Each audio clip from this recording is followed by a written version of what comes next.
السلام عليكم، ازيكم عاملين ايه؟ النهارده بإذن الله هنكمل أحداث الحلقة ال 82 من مسلسل ليلى. بتبتدي الحلقة ويوقف جيفان طوفان ويقول له: أريد أن أتحدث معك في شيء مهم. ويقف مالي يترقب في صدمة، ولكن يفاجئه طوفان ويقول له: لدي بعض الأعمال الآن، أيمكن أن نتكلم بعد الظهر؟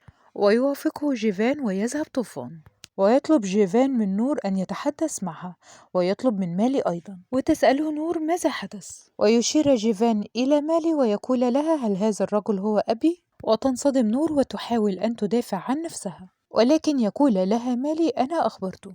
وتغضب نور كثيرا من مالي، ويخبر جيفان نور أنه كان سيخبر طوفان الآن، ولكن القدر لا يسمح بذلك، ولكني لن أخبره أنا.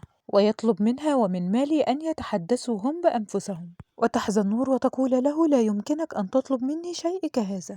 ولكن يصر جيفان ويقول لها: هذا العار عاركما فقط، لذلك ستقول أمام العائلة ما فعلتموه. وتصرخ نور وتقول له: لا أستطيع أن أقول شيء كهذا، ماذا أقول؟ ويرد جيفان ويقول لها: ستقولي أنك امرأة حقيرة وكاذبة وعديمة الشرف، وإن لم تقولوا هذا الكلام سأقوله أنا.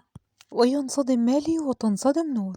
وفي مشهد آخر يأتي طوفان وهو ما زال يحتقر نفسه على ما فعلوا مع نور. وهناك بعد أن يترك جيفان نور ومالي، تسأل نور مالي وتقول له: كيف فعلت هذا؟ ويقول لها مالي: لم أستطيع فعل شيء، ضغط علي كثيرا.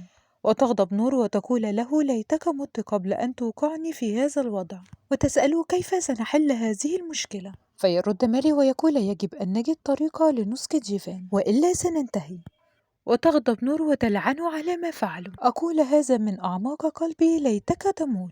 وتتركه وتذهب. وفي مشهد آخر تأتي فردة وهي بالمطبخ، فتأتي ليلى إليها وتسألها: هل تريدين شيئا؟ فترد فردة وتقول لها: سأخذ فيتاميناتي وأذهب إلى صالون التجميل. وكانت ليلى تريد الذهاب حتى تقابل سراب، فتقول ليلى: في الحقيقة أن أطراف شعر إبك تحتاج إلى ترميم، هل نأتي معك؟ وتوافقها فردة، وتذهب ليلى لتبدل ملابسها. وفي حجرتها ترى جيفان، وعندما تسأله ماذا تريد يقول لها: أنا أعطيت فرصة لنور ومالي أن يخبروا العائلة بحقيقتهما، سيعترفوا أنهم حبيبان وليسوا أولاد عم، وأنت أيضا لديك فرصة مثلهم، وإن لم يعترفا سأقول كل شيء. وترد ليلى وتقول له: حسنا، عندما تكشف كل الحقائق أنا سأكون من أكون. وعندما يذهب جيفان من غرفتها يذهب إلى غرفة نيجو، ويطرده جيفان من المنزل ويقول له: اذهب من هذا المنزل، كل شيء حدث بسببك، وسينتهي اليوم أمر ابنك المنحط.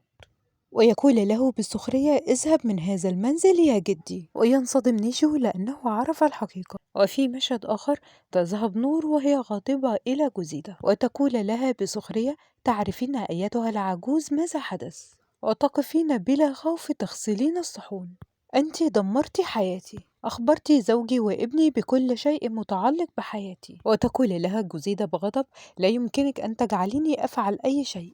ولكن تقول لها نور بقوة: تكلمي مع جيفان واقنعيه، افعلي ما بوسعك، يجب أن تقنعيه. وترد جوزيدا وتقول لها: لا يمكن لأحد أن يوقف جيفان الآن. ولكن تصر نور وتقول لها: أنت ستفعلي هذا، ستجعلينه يسمع كلامك، ستذكريه بفضلك عليه، تصرفي وافعلي أي شيء.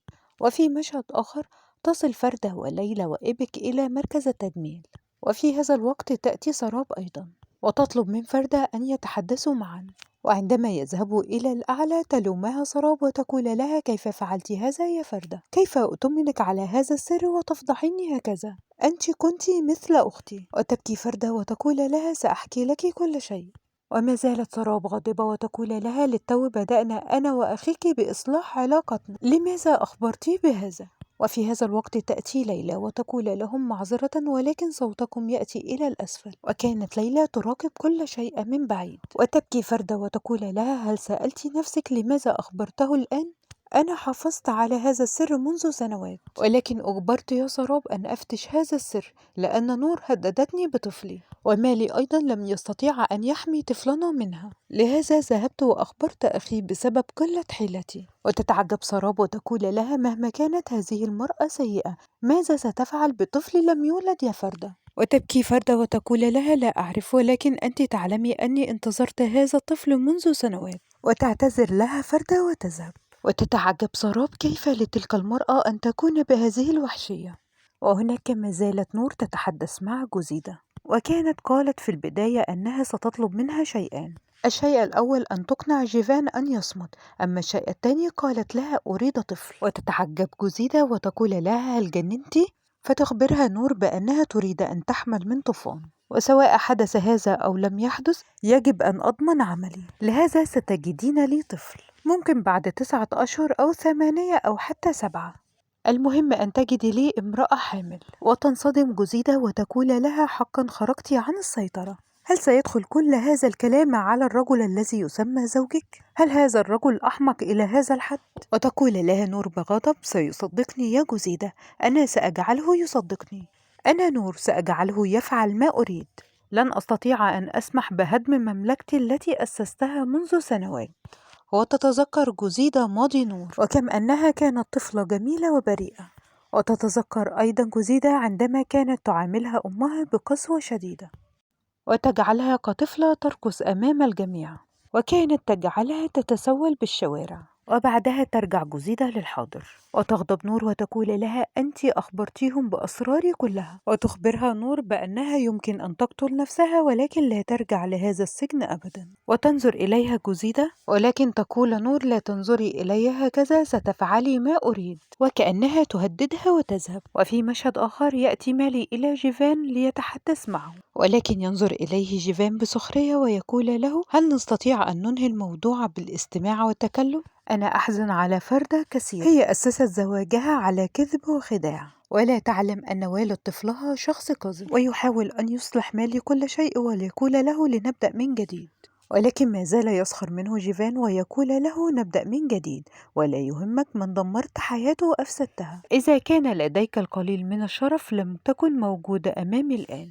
فيسأله مالي ويقول له ما الذي أستطيع فعله يا جيفان؟ فيرد جيفان ويقول له اذهب واترك طفلك لفردة، هي ستكون له الأب والأم، على الأقل لا يكبر وهو يتألم لأن لديه أب مثله. ويحزن مالي ويتركه ويذهب. وفي مشهد آخر تأتي سراب وهي تبكي وتقول ما الذي كان علي فعله وقتها؟ أنا فسخت خطوبتي والطفل كان في بطني. وترد ليلى وتقول لها بأن المذنب ليس السيد طوفان ولكن نور، هذه خطيرة جدا، لهذا السبب أخبرت السيدة فردة. وتفكر سراب وتقول من أين عرفت نور بتلك المسألة من البداية؟ فتقول لها نور أنها خطيرة ويمكنها أن تعرف أي شيء، وعندما عرفت جعلت منها فرصة لأنها لا تريد أن تخسر طوفان، لأن السيد طوفان وعائلته هي منطقة أمنها، وبدونه ستقع في الشوارع وتتدمر.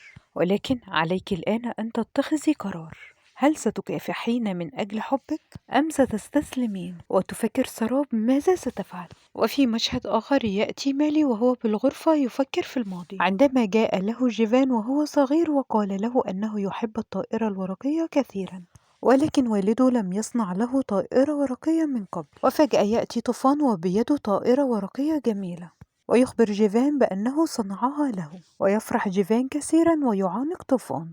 وهنا مالي يشعر بالحزن كثيرا، ويكون مالي قد أخفى طائرة ورقية قام بصنعها لجيفان كان سيعطيها له، ولكنه فرح بطائرة طوفان وذهب، فيكسرها مالي بغضب. ويأتي مالي في الحاضر بعدما تذكر كل هذا، ويتذكر أيضا كلام جيفان له. وفجأة يغلق مالي الباب عليه بالمفتاح ويخرج المسدس من الدرج ويملأ المسدس بالرصاصات، ويظل يتذكر كلام جيفان ويبكي بشدة. وبعدها يضع المسدس على بطنه ويقرر مالي أن ينهي حياته. يا ترى إيه اللي هيحصل؟ هنعرف بإذن الله في الحلقة اللي جاية. لو عجبتك ما تنسيش اللايك والاشتراك في القناة.